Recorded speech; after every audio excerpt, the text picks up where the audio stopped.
CRCL stock analysis and CRCL stock predictions. Is it a buy? I'll be breaking all this down in this quick and short 1-minute video.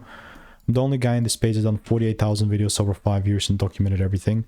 And truly speaking right now, I mean, here we go, right? Spent tens of thousands of dollars on courses and mentors. I would not be randomly taking no trades here. I mean, before I had some very good history with this. Boom, boom. Yep, there you go.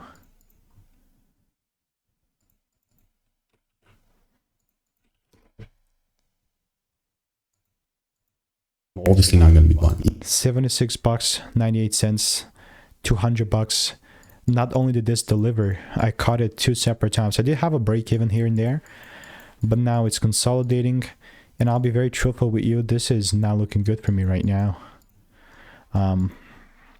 Wouldn't be randomly jumping into buys, basically speaking. Although it is kind of set up in a way that we could look for some potential longs.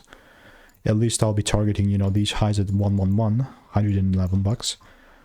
But without a proper double break, bro, it just... Or at least, yeah, just shift above here. It's not happening. If it starts breaking lower, then whatever, but... It's exactly where we're sitting at. So it's obviously not financial advice. If you want to get money making emails and insights, click the first link in the description. See you in the next one.